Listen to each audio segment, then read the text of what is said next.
할렐루야. 우리가 계속해서 사도행전 이제 말씀을 묵상하면서 또 이제 마지막 부분들, 특별히 바울이 예루살렘으로부터 또 로마에까지 지금 이제 죄인의 신분으로 또 끌려가는 모습들을 보면서 우리가 이 바울의 삶과 또 특별히 하나님의 그 사명을 맡은 자의 삶을 우리가 보고 있습니다. 제가 지난주에 또 말씀을 나눴는데요. 사명 따라 사는 삶이 진짜 행복한 삶입니다. 아멘이시죠? 우리 모두에게는 하나님께서 사명을 주셨고, 그리고 그 사명을 따라 사는 삶이 또 하나님이 원하시는 삶이고, 하나님이 기뻐하시는 삶이고, 또 하나님이 영광 받으시는 삶이라고 믿습니다. 바로 우리를 불러주신 그곳, 또 하나님께서 우리에게 맡겨주신 영혼들을 섬기는 것, 그것이 바로 저와 여러분들에게 주시는 하나님의 사명이라는 것이죠. 바울도 하나님께서 전적인 하나님의 은혜로 주님을 만나고 또 주의 음성을 듣고 또 사명자로 부름을 받았습니다. 바울은 정말 교회를 회방하고 또 성도들을 핍박하는 자였지만 하나님께서 그를 전적인 하나님의 은혜 가운데 선택하여 주시고 또 사명자로 불러주셨다는 것이죠.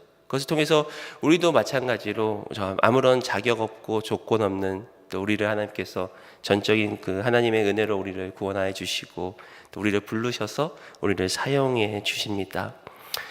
특별히 오늘 본문의 말씀은 바울이 계속해서 이 사명 따라 사는 그 삶 가운데 그리고 이 하나님께서 이 로마의 복음을 전하는 그 일을 완수하기 위해서 지금 겪는 일들을 우리가 보고 있습니다. 23장 11절에 보니까 그날 밤에 주께서 바울 곁에 서서 이르시되 담대하라 내가 예루살렘에서 나의 일을 증언한 것 같이 로마에서도 증언하여 하리라 하시니라. 바로 성령님께서 또 하나님께서 지금 바울에게 로마에서 지금까지 예루살렘에서 일을 증언하고 지금까지 이방인들에게 천국 복음을 증언하였던 이 바울이 이제는 로마에서도 동일하게 해야 된다. 바로 이 사명과 이 목적을 갖고 그가 지금 걸어가고 있다는 것이죠. 지난주에도 말씀드렸지만 이 증인이라는 의미가 이 순교자라는 그 의미를 갖고 있다는 것을 제가 말씀드렸습니다. 이와 같이 사명자의 길은 이 고난의 길입니다. 이 사도행전에 나오는 이 사실 중요한 주제 중 하나가 이 사명자에게 임하는 고난이라고 할 수 있겠습니다. 수많은 그리스도인들이 핍박을 받고 그러나 그 핍박 가운데 하나님의 나라가 확장되어져 가고 있다는 것이죠. 예수님께서 천국으로 올라가실 때 제자들에게 온 유대와 사마리아와 땅끝까지 내 증인이 되리라 라고 말씀을 하셨습니다. 바로 그 말씀이 이루어지는 그 시작점이 스데반의 순교임을 우리는 잘 알고 있습니다.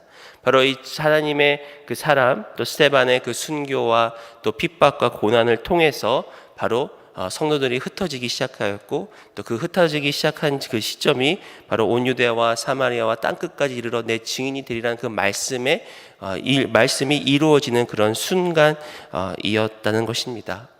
바울도 이러한 고난의 연속의 그 삶을 살고 또 핍박의 연속의 그런 삶을 살고 있습니다.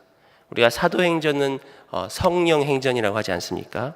우리가 성령을 받고 또 능력을 받고 능력을 행하고 복음을 전하고 교회가 확장되어져 가고 있지만 우리가 성령 충만한 것은 또 우리가 겉으로 행하지는 능력과 역사뿐만 아니라 성령 충만한 자들은 바로 고난 가운데서도 잘 견디며 이기며 승리하는 삶인 줄 믿으시기 바랍니다. 그 때문에 사실 사도행전에서 이 고난을 빼면은 사도행전에서 이야기를 할 수 없을 정도로 또 바울의 삶에서 고난을 빼면은 그의 삶을 이야기할 수 없을 정도로 또 성경의 많은 인물들이 하나님께서 쓰시는 인물들은 다 하나와 같이 이 고난과 또 이 광야의 시대들을 우리가 지나가는 것을 너무나 잘 알고 있지 않습니까? 그렇기 때문에 저와 여러분들 특별히 우리가 하나님의 그 사명을 받았다고 하면은 하나님의 그 사명자에게 주어진 이 고난을 우리가 결코 무시하거나 간과해서는 안 된다는 것입니다. 예수님도 분명히 제자들에게 좁은 문 좁은 길로 가라고 말씀하셨습니다. 사명 따라 사는 삶은 좁은 문 좁은 길입니다. 바울은 로마에서 증인이 되리라는 이 사명을 가지고 이 좁은 문 좁은 길을 지금 걸어가고 있지 않습니까? 수많은 유대인들이 그를 죽이려고 했고, 특별히 또 지금 나와 있는 우리가 읽고 있는 23장의 말씀의 배경이 지금 그를 죽이겠다고 맹세한 자들이 40여 명이나 되었다라고 성경은 기록되고 있습니다. 얼마나 이 참혹한 일입니까? 누군가가 나를 죽인다 그러면은 만약 한 사람이 나를 죽인다고 해도 굉장히 두렵고 떨리고 어떤 그런 참혹한 그런 심정일 텐데, 지금 40명이나 지금 바울을 죽이겠다고 먹지도 아니하고 맹세한 그런 사람들이란 것이죠. 어떻게 보면 바울에게는 지금 이러한 위기가 그의 삶의 그 평생 가운데 이루어졌던 핍박과 위기가 아닌가 생각을 합니다. 그래서 우리가 이것을 통해서 우리는 사실을 있는 그대로 받아들여야 되는데, 그 중에 하나가 뭐냐면 바로 사명에는 고난이 따른다는 것입니다. 그것을 우리가 인지하고 또 인정하고 그 성경대로 우리는 반응해야 된다는 것입니다.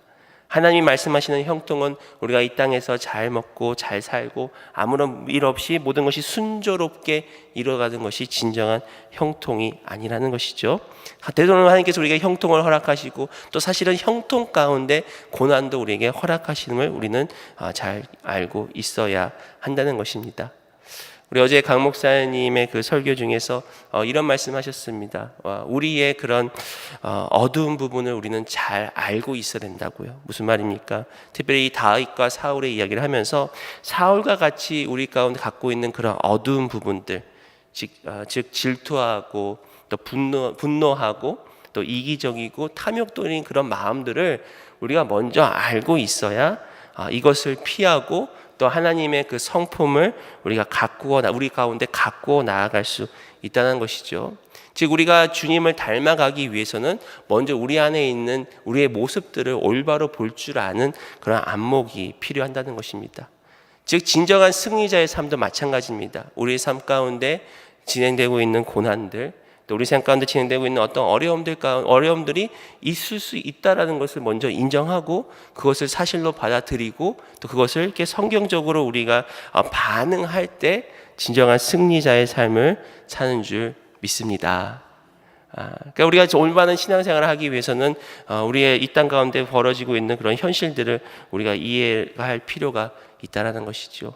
그러나 하나님께서는 우리를 여전히 사랑하시고 우리를 여전히 우리에게 은혜를 베풀어 주시기를 원하십니다. 그 때문에 오늘 말씀 본문을 통해서 또 배울 수 있는 몇 가지 교훈 중에 이렇게 고난의 길을 따라 사명자의 삶을 사는 바울에게 하나님께서 어떠한 은혜를 베풀어 주시는지를 좀 본문을 통해서 같이 좀 여러분들과 나누길 원합니다. 23절 보시면 백부장 둘을 불러 이르되 밤 제3시에 가이사랴까지 갈 보병 200명과 기병 70명과 창병 200명을 준비하라 하고 또 바울을 태워 총독 펠릭스에게로 무사히 보내기 위하여 짐승을 준비하라 명하며 또 이 아래와 같이 편지하니 일렀으되.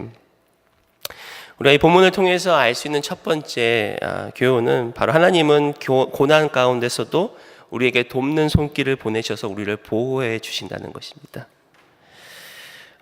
특별히 오늘 이 말씀은 굉장히 긴박한 상황 가운데 지금 벌어지고 있습니다. 바울을 죽이고자 40명이 간계를 부리고 지금 먹지도 않고 그렇게 맹세하고 지금 달려들고 있습니다. 근데 그러한 이 사람들의 관계를 바울의 생질이 알았다고 성경은 고백하고 있습니다.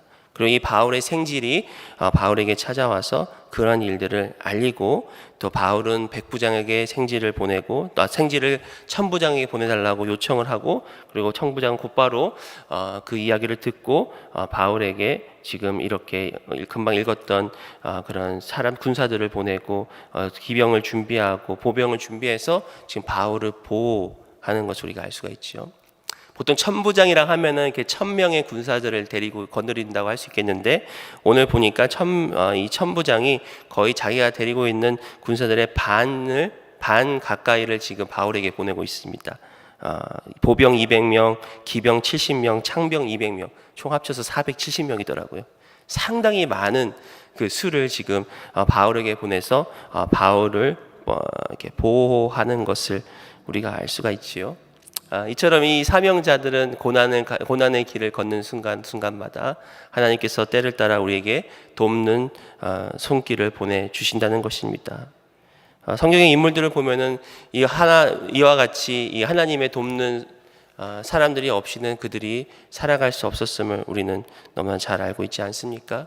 우리가 너무나 여러분 잘 아시는 요셉도 결국은 그가 애굽에 또 노예로 팔려가면서 또 보디발을 만나고 또 보디발의 그 감옥에 갇혔을 때 또 떡 굽는 떡간장과 또 술 맡은 간원장을 만나서 결국 이러한 사람들의 만남을 통해서 하나님은 그를 도우시고 그를 보호해 주시는 그런 우리가 말씀을 같이 보고 있습니다. 그러면서 성경 고백하죠. 하나님이 요셉과 함께 하셨기 때문에 그가 형통하였더라. 그러니까 그가 아버지 집에 있을 때 또는 형들과 함께 있을 때 집에 있을 때 하나님이 형통하였다라 말씀하지 아니하시고 그가 노예로 팔려갔을 때 또 감옥의 죄인의 신분에 있을 때 그때 하나님은 비로소 그가 형통하였다라고 성경은 고백하고 있다라는 것이죠. 또 우리 너무 잘 아시는 다윗도 마찬가지죠.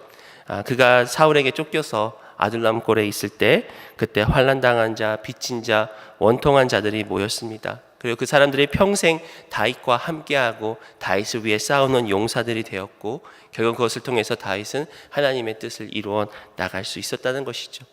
그러니까 이 인생 가운데 비록 우리의 삶이 이 고난의 연속이고 또 사명자의 삶이 좁은 문이지만 그 가운데서 또 하나님은 우리를 도우시고 우리를 보호해 주신다는 것입니다.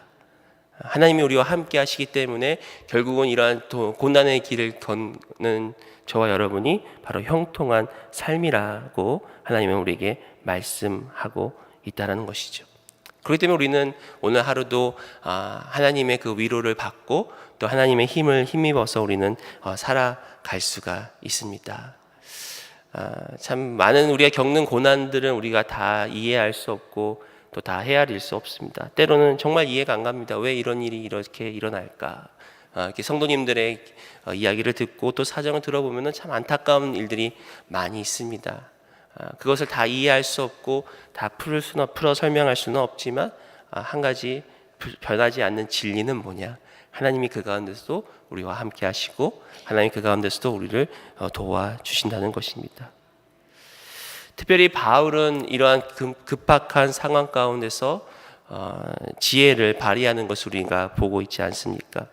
그를 죽일 그런 관계를 알았을 때 민첩하게 생지를 천부장에게 보내서 백부장에게 보내서 천부장에게 보내게 하고 이 모든 일들을 그가 행하고 있습니다.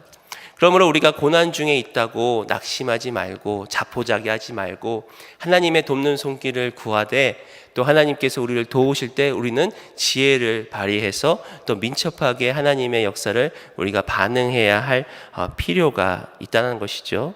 그러니까 바울은 그의 인생 가운데서 때로는 피할 때는 피할 줄을 알고 또 대처할 때는 대처할 줄을 알았습니다. 참 이게 그 부분이 참 쉽지 않은 것 같아요. 우리는 또 말씀대로 살아가기 위해서 또 겸손과 온유의 사람으로 우리가 살아야 되지 않습니까? 마치 미리암과 아론이 모세를 비방했었죠. 구수연을 취했을 때 모세를 비방할 때 모세는 그거에 대한 아무런 대꾸와 대처를 하지 않았습니다. 그리고 성경은 모세더러 이 땅에 이보다 더 온유한 자가 없다라고 고백을 하고 있습니다. 그러나 때로는 우리에게 위험이 차가왔을 때는 또 오늘 바울과 같이 지혜롭게 대처할 필요가 있다라는 것이죠. 그렇기 때문에 이런 어떤 온유와 또 머문과 또 그리고 하나님께서 말씀하실 때 특별히 하나님께서 도움의 손길을 보내실 때 민첩하게 움직이는 그런 우리가 균형을 갖고 살아야 되는데 참 이게 때로는 참 어려운 것 같아요. 언제는 제가 어떨 때는 우리가 이렇게 좀 온유하게 행해야 되고 또 어떨 때는 이런 위기 가운데 우리가 빠르게 움직여야 하는데 중요한 것은 뭐냐? 바로 바울은 그에게 주어진 사명을 온전히 이해했고 또 인생의 목적을 온전히 품고 있었다는 것이죠. 즉 바울은 지금 로마에서 하나님의 복음을 전하는 증인으로 하나님께서 부르셨기 때문에 그 부르심의 그 목적을 위해서 그가 위기에 처했을 때 빨리 그 자리를 모면하고 지혜롭게 대처한다는 것입니다. 그럼 우리가 살아갈 때 과연 나에게 주어진 사명이 무엇이고 특별히 이 바울이 지금 이 순간에 로마로 가야 하듯이 우리가 지금 가야 할 길이 무엇인가를 우리가 분별하며 나아갈 때 우리가 찾아오는 위기를 또 잘 대처하고 또 지혜롭게 행할 수 있다라는 것이죠. 그러므로 사명 따라 사는 저 여러분에게 하나님께서 우리에게 도움을 우리를 도와주시고 우리를 보호해 주시고 또 그러한 가운데 지혜롭게 대처하는 저와 여러분에게 축복합니다. 또 26절부터 보시면 클라우디오 루시아는 총독 벨릭스 각하에게 문안하나이다. 이 사람이 유대인들에게 잡혀 죽게 된 것을 내가 로마 사람인 줄 들어 알고 군대를 거느리고 가서 구원하여다가 유대인들이 무슨 일로 그를 고발하는지 알고자 하여 그들의 공회로 데리고 내려갔더니 고발하는 것이 그들의 율법 문제에 관한 것뿐이요 한 가지도 죽이거나 결박할 사유가 없음을 발견하였나이다. 지금 이 천부장은 이 벨릭스 카카에게 편지를 보냅니다. 그러면서 하는 얘기가 지금 이 사람이 무슨 일로 이렇게 잡혀서 했는지 이것은 그 유대인들의 그런 율법에 관한 것이고 죽이거나 결박할 사유가 없다라고 그가 고백하고 있지 않습니까? 즉 이 천부장은 지금 이 바울을 보호하고 또 바울이 가는 길을 돕는 뿐만 아니라 친히 그를 위하여 변호하는 모습을 우리가 보고 있지요. 이것을 통해서 좀 이렇게 묵상 가운데 하나 다시 한번 깨달았던 사실은 하나님은 고난 가운데서도 사람을 보내어 우리를 변호하게 하시고 또한 우리를 높여 주신다는 것을 우리가 알 수가 있습니다. 참 이게 재미있는 것은 바울이 이방인의 사도로 부름을 받았습니다. 그리고 계속 그의 평생을 이방인을 위해서 선교하고 이방인들의 전도를 했는데 결국 유대인들은 지금 그들을 죽이려고 하는데 어떻게 보면 같은 민족이지 않습니까? 같은 민족은 바울을 죽이려고 하고 있는데 바울이 사역하였던 나아갔던 그런 이방인들은 특히 천부장은 지금 그를 돕고 그를 또 변호해 주고 있다라는 것이죠. 그러면서 이 470명이라는 이 호위 병사들을 또 붙여줘서 한번 상상해 보세요. 지금도 한 500명을 거느리고 사람이 다니면 굉장히 눈에 띌 텐데 그 당시에 지금 이 500명의 병사들을 물론 거느리는 건 아니죠. 그가 이제 호위를 받으면서 그를 이동하는 그런 모습들을 봤을 때 하나님께서 이 바울이 지금 고난의 길을 걷고 있지만 또 하나님께서는 때로는 그를 그 가운데서도 참 높여주시는 하나님, 그 가운데서도 바울을 존귀하게 여기시는 하나님을 우리가 알 수가 있지요. 사실 한두 명 호위병사 붙는 것도 참 어떻게 보면 감사할 일인데 왜 하필이면 이 470명이나 붙었을까? 그만큼 어떻게 보면 하나님은 지금 이 바울 이 한 사람, 특별히 하나님의 사명 따라 사는 이 한 사람을 존귀하게 여기시고 물론 그리고 또 그것을 또 보여주시고 깨닫게 해주시는 게 아닐까 그런 생각을 합니다. 그래서 하나님은 이 땅 가운데서도 가끔 또 우리가 사명자라 따라갈 때 또 돕는 손길뿐만 아니라 그들을 통해서 또 우리를 존귀하게 여기신다는 것을 깨닫게 해 주신다는 것이죠. 아마 우리가 얼마 전에 여러분 기억하실 것입니다. 이렇게 북한에 사역하시는 가운데 억류되셨다가 얼마 전에 풀려났던 우리 김학성 선교사님 여러분 잘 아시지 않습니까? 근데 그분이 이제 풀려나는 그 과정이 참 어떻게 보면은 이제 세상에서 이슈가 되고 또 뉴스거리가 됐는데 특별히 이게 미국의 대통령이 친히 본인 비행기를 타고 가서 그를 모시고 오는 그 모습들이 참 이게 마음에 참 많은 인상이 남았습니다. 특별히 그가 그 선교사님들을 향하여 the greatest man이라고 했죠. 위대한 사람들입니다라고 이렇게 칭찬을 하는 모습이 참 이게 하나님의 일을 하다가 때로는 오해를 받고 또 그런 그분들과 같이 북한에 억류당할 정도로 그런 핍박과 그런 환란이 있었지만 하나님께서는 때로는 그분들을 이렇게 높여주셨잖아요. 높여준다는 게 뭐 그분들의 또 어떤 수고와 또 헌신도 있지만 또 그분 뒤에 역사하시는 그런 하나님께 또 그 영광을 우리가 돌릴 수 있지 않습니까? 그러니까 하나님께서 우리를 존귀하게 여기시고 또 바울과 같이 또 김학성 선교사님과 같이 그런 우리를 높여 주실 때 결국은 우리가 높임 받음을 통해서 하나님께서 영광을 받아 주신다는 것입니다. 그러니까 하나님께서 우리 사람들 때로는 우리를 칭찬해 주시죠. 또 우리가 특별히 교회에서도 마땅히 우리가 서로를 세워주고 서로를 칭찬하고 또 잘한 것은 잘했다고 인정해주고 박수 쳐줘야 됩니다. 또 특별히 교회들이 잘 되었을 때 또 우리 선교사님들이 또 선교지에 나가 많은 영혼들을 구원하고 또 열매를 맺었을 때 우리는 칭찬하고 또 높여 드려야 됩니다. 그러나 중요한 것은 그 높임을 받을 때 진짜로 영광을 받으실 분은 우리 주님이시다는 것을 우리가 기억해야 된다는 것이죠. 그러니까 우리가 이 땅 가운데서 또 착한 일을 통해서 아버지께서 영광을 받으신다라고 예수님께서 말씀하셨지만, 또 우리 이 땅 가운데서 우리가 높임을 받을 때 그것이 결국은 하나님의 영광이라는 것을 알고, 또 그리고 우리가 높임을 받을 때 자만하지 말아야 한다는 것이죠. 특별히 바울은 지금 22장 이후의 그 사건들을 통해서 지금 바울이 이렇게 보호받을 수 있었던 그 궁극적인 이유는 그가 로마의 시민이었기 때문이라는 걸 우리 너무나 잘 알고 있습니다. 또 우리 아까 얘기했던 어떤 선교사님들, 특별히 이게 미국 시민권을 가지고 있는 선교사님들이 이렇게 북한에 억류되었을 때 가끔은 이렇게 대통령이 친히 나서서 구해주기도 하고, 그것이 어떤 이제 시민으로서의 그런 권리가, 보호받을 권리가 있고, 또 이게 로마와 같이 또 이게 미국과 같이 또 그러한 어떤 좀 강성한 국가의 또 시민들은 또 특별한 또 그만한 또 혜택을 또 누릴 수가 있지 않습니까? 그래서 바울은 여러분 아시지만은 이게 빌립보 지방에서 또 있었을 때는 그가 시민임을 밝히지 않았기 때문에 그가 감옥에 들어가고 또 이렇게 매를 맞고 그랬지만, 지금 여기서는 그가 유대인들에게 죽임을 당할 때는 그가 시민임을 밝힘을 통해서 지금 모든 혜택과 그런 보호들을 누리고 있습니다. 하지만 바울은 자기가 로마 시민이라는 것을 지금 내세워서 자기 자신을 높임 받으려는 것이 아니라 결국은 이것도 하나님의 사명을 위한 도구라고 지금 그가 생각했기 때문에 그러한 보호를 받는다는 것이죠. 바울은 고백합니다. 빌립보서 3장 7절과 8절에 그러나 무엇이든지 내게 유익하던 것을 내가 그리스도를 위하여 다 해로 여길 뿐더러 또한 모든 것을 해로 여김은 내 주 그리스도 예수를 아는 지식이 가장 고상하기 때문이라. 내가 그를 위하여 모든 것을 잃어버리고 배설물로 여기는 그리스도를 얻고.